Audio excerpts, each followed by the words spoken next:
All right, there's a bunch of different methods.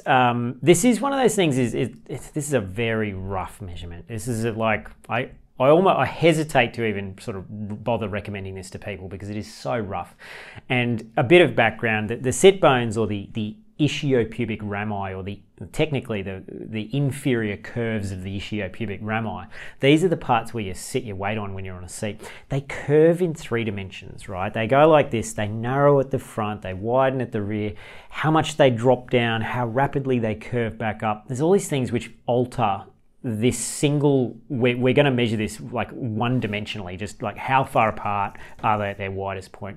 So this is extremely rough, but it is still worth doing because... You can do this at home though, yeah? You can do this at home, well, that's what people want to know. Yeah. So it's worth doing because if you're unusually wide or unusually narrow, that will mess up your efforts to find a seat which is kind of roughly in the ballpark of the right width.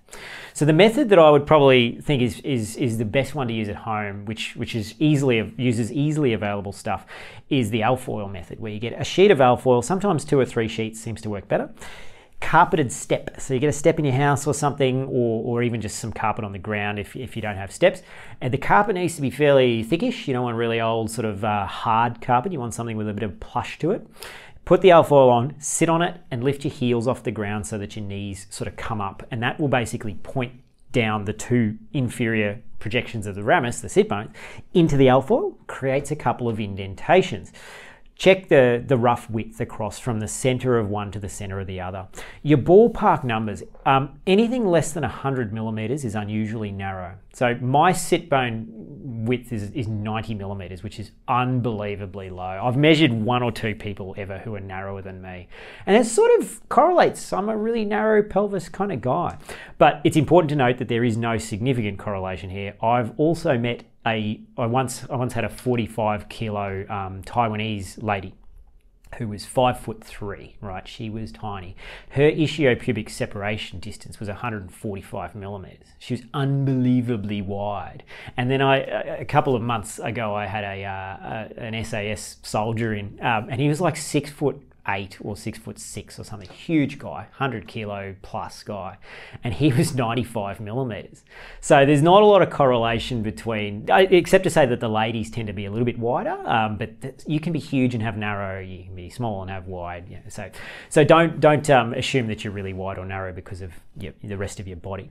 Anything less than 100 means that you're looking for a particularly narrow seat, right? So I use an SMP Blaster these days, which is one of the narrowest SMPs that they make. I've also used the full carbon, which is super narrow, and the dynamic, which is reasonably narrow as well.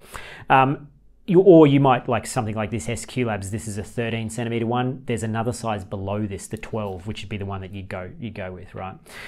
Anywhere between 100 and 125 mil across is kind of middle of the bell curve. 120 to 130 is the number that you'll see a lot, and that means that a wide variety of seats, which are not massively narrow or massively wide, will probably kind of work.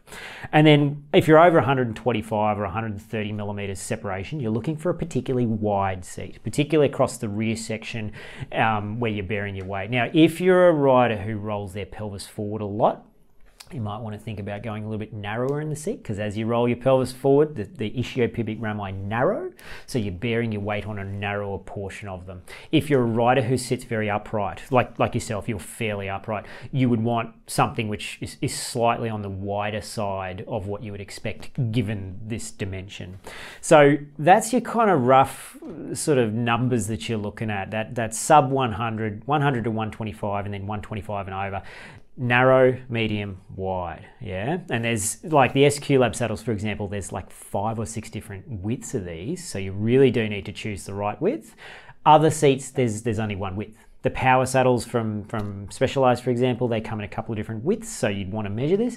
And more different manufacturers are offering different widths of saddles, which is great, yeah, because it enables you, if you're particularly wide or particularly narrow, to stick with a similar design, but go with something with a bit of extra width or something with a bit more narrowness across it. One of the signs, I'm sure everyone will want to know, what are the signs of a seat that's too wide or too narrow? If it is too wide, you'll basically feel like you're rubbing the inside front edge of your thighs a lot of the time. And if it's too narrow, you'll basically feel a lot of frontal pressure because your two ischiopubic rami, your sit bones, will be hanging off the side of it. And that will then bring the contact point towards the front. So if you've tried a million different seats and all of them hurt onto the front, there's a chance that you're hanging over the edges of that seat and it's too narrow for you. So those are your basic ways of measuring it. The alfoil method is the best. I've seen people use cardboard, corrugated cardboard, and all sorts of stuff. And if you can head into, for example, a Specialized store, they have a little pressure meter. A lot of bike shops will have arsometers now. Yes. Yeah, so if you've got a local bike shop, head in there and they will give you a bit of a better indication. But you can do this quite well with the alfoil as well.